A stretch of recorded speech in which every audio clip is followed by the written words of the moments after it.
Podcast 3, Nate and I were trying to figure out what we wanted to say, but I don't think we didn't need to bullet point anything. I think it just comes down to us having, a conversation, just kind of like how it started. But the first thing I really want to talk about is how we had the opportunity this week on Tuesday to go with Dave Skogen, the founder of Festival Foods, to listen to Jim Hunter, someone who's done so much for Dave at Festival with servant leadership. But hear him speak really about his book and the things that he said over and over again for so many years. And it was just a really good experience for the both of us. One positive thing you took away from the day on Tuesday. Yeah, I thought something that was super interesting was the fact that he prefaced everything that he was talking about with, this isn't any of my content. This is everything that I stole. Like I dug and I found all of this content that worked for me, and now I'm going to pass it on to people that, I Right. work with and stuff like that. And I think that's super interesting because there's no original thought, there's no really originality anymore. No. Humans have been around for so long that It's the same stuff Yeah. that it's been for so long. You hear so many people say the same stuff, and they take so much pushback for saying the same stuff as somebody else. But like Gary Vee, he goes, what do you want me to say? Something that's different, that's wrong, that I don't believe in? Right. Because it's not authentic. He says stuff that he believes in, that he implements in his own life, that works. Right. Like it works. Yeah, it's tried and true. That's why he's saying that to other people. So I thought that was pretty interesting because, we consume content on a daily basis, and we also talk about what we hear from those podcasts. And part of me is kind of like, oh, I'm stealing that. That isn't mine. But it's like, who's ever talking about that, whoever I heard talk about that, probably stole it from somebody else as well. So It's about how you effectively portray the message you're giving. It may not be your information that you're giving, but it's something that's relevant for people that you may know that aren't reading the same content or watching the same content you are. It's relevant to their life, and you want to give that to them. Right. It shouldn't matter if it's your personal stuff or not. Yeah. And that's why I think it's cool that Jim is the way he is, and he goes and he says authentically that this isn't just my stuff. It's stuff that I've accumulated from different people and that I effectively give. Right. And it also goes to the concept of, we're not working against each other. Yeah, we're competing in a business sense, I guess. Right. You can say that. But we're all in this together, and we all want to bring value to each other in anything that we've found to work. I think the coolest thing about Tuesday is, we'll hopefully, talk to Dave more and hopefully get him on a podcast and just talk to him about the things we kind of talked about in the car ride and even listening to Jim. But the one thing I would quickly want to say is when we were on the way home and he was talking about the rope of eternity. And for those of you out there that don't know this, he explained it as he takes a rope, right? And he has some red tape in the middle, and that's where he holds it. And when he lets go of the red tape and shows somebody the rope, he says, the rope represents eternity. The red tape represents your life. That's how small your life is compared to eternity. That's your life on earth. What are you going to do with it? I think we get wrapped up in our day-to-day lives where I got to go to work. I got to go to school. I have to. I don't get, it should be I get to. But we think about I'm just kind of in the rat race of life. And we don't realize, I don't realize, I know you don't either. We talk about it all the time, but we don't realize how short our life is here. We take things for granted. We do things that don't make us happy. Why? I feel like, and this is an idea that we've talked about before just in side conversations, but we live in a very external world, and it's kind of cliche to say. Egotistical. Yeah, that too. But really, a lot of our focus goes on social media, and what's super interesting about social media is when you're on there, when you're interacting, it feels like you're actually being productive. When really you're just sitting on your couch in your bed, just scrolling and wasting hours of your life when you could be digging into yourself. It's like we focus so much on what he's doing, what she's doing, all of that. We forget to look inside of ourselves, and I think this also leads to the increased anxiety and depression that we see in our society today, that we're not focusing on ourselves and reverse engineering what makes us happy, Right. We're so much focused on everybody else, and 100%. And it's hard, Social media is definitely super addicting, but you got to find ways to get out of that. I've deleted Twitter for probably the last 6 months, and just because I know when I sit down and I'm scrolling through my phone apps, like I'm going to click Twitter and there's bye an hour, you know? So yeah, I mean, you just got to find that balance. Like social media is good where it keeps us connected. You know, I can pick up my phone and call my sister halfway around the country. Yep. And like talk to her face to face. But you know, there's a balance in that. There's a balance in everything.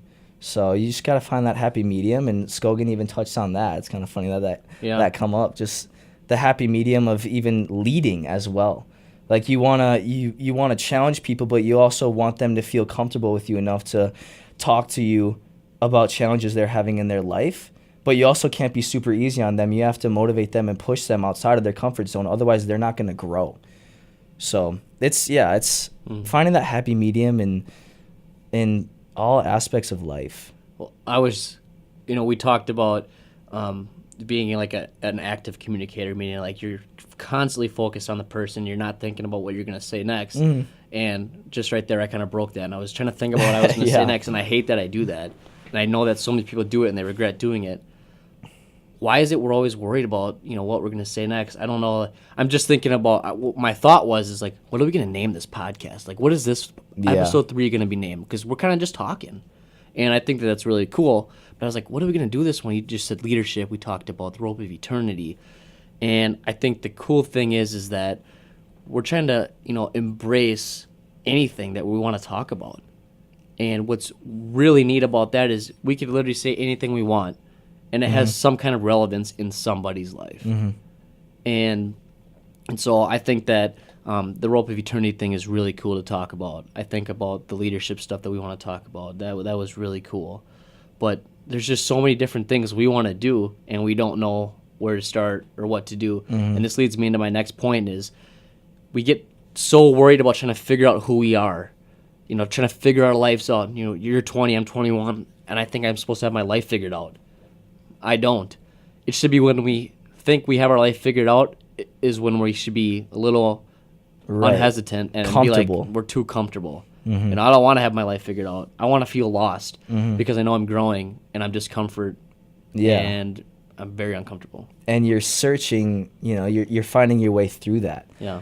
And yeah, that's an interesting point. It also goes to the yin and yang. Like when you feel comfortable, that's when you should actually feel uncomfortable because you're not going to continue to push yourself and build and, go in other avenues and try new things. And I think a cool concept that I've also heard this past week, I forget who it was from. Oh, it was Giannis, actually. He was talking about an interview. He was talking in an interview about like a training session he had with Kobe Bryant. And he said the two things that Kobe said was to, I believe it was, stay creative and be a kid. And Giannis was like, what do you mean be a kid? Like, I'm supposed to grow up. I'm supposed to be the man, Like, I got to take care of my family and all that.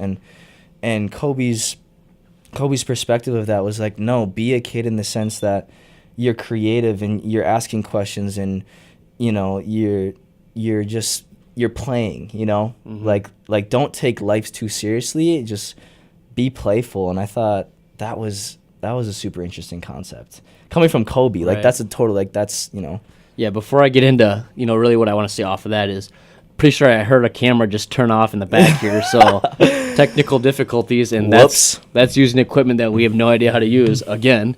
But no, to go off of that, I wanted to talk about kind of the youth thing and the perspective of age. And we were talking about it before we came into the studio here, and we said, why is it that when I'm 30 or 40 or 50 or 60, society said, yeah, you're old, it's over. You're done at 60, you retire, it's over. I mean, you got 20, 30 years, whatever. You live it out, grandchildren, but it's over.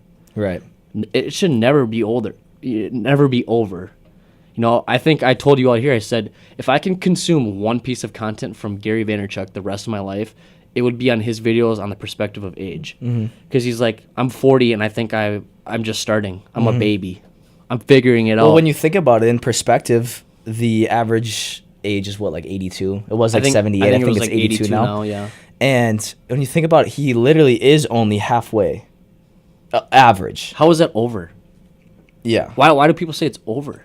Yeah. So think about what his goal is to buy the Jets and he's nowhere close. I don't consider that over. He's gonna do it. I can't wait to see it. Yeah, 100%. That isn't over.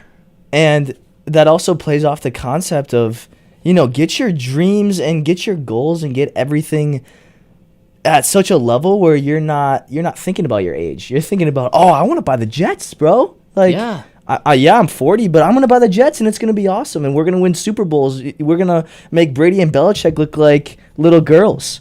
And it's If just your where dreams his don't scare focus you, is at. if your dreams don't scare you, they're not dreams. Right. They're Yeah. not dreams. And off of that, Come on, Nate. Spit it out. Come on. No, it's like, What do you want to say? It's people. I feel like people say, I'm 40 or I'm 60 now. I'm retired. It's over. Yeah. And I feel like they say that only because that's what they've heard from their parents. So they're just regurgitating that. Yeah. And it's back to the concept of, be a kid, ask questions. Be like, why do you think at 60 your life is actually over? I don't know. Because my parents told me that. Exactly. Because my dad and then my dad's dad and everybody who lived in the era where 60 was over. It was too old. Mm-hmm. Because now it's not. There's so much out there for us to learn and expand on. Who cares how old you are? Right. The one thing I love about the media and all the social media stuff we consume is that they say, hey, go to a nursing home and talk to somebody who's 80 or 90 years old and see what you hear. You want to know what the one thing you're going to hear is? Yeah, we should. Is you're going to hear regret. Mm-hmm. I wish I would have done this. Mm-hmm. What if I would have done this differently? Why? Mm-hmm. Why didn't you do it? I know I'm going to turn 80 or 90 and I'm going to be the same way. It's just natural for everybody to be like that. But don't you want to capitalize on everything possible right now? Mm-hmm. Hearing those stories that people are like that when they're that age? I want to.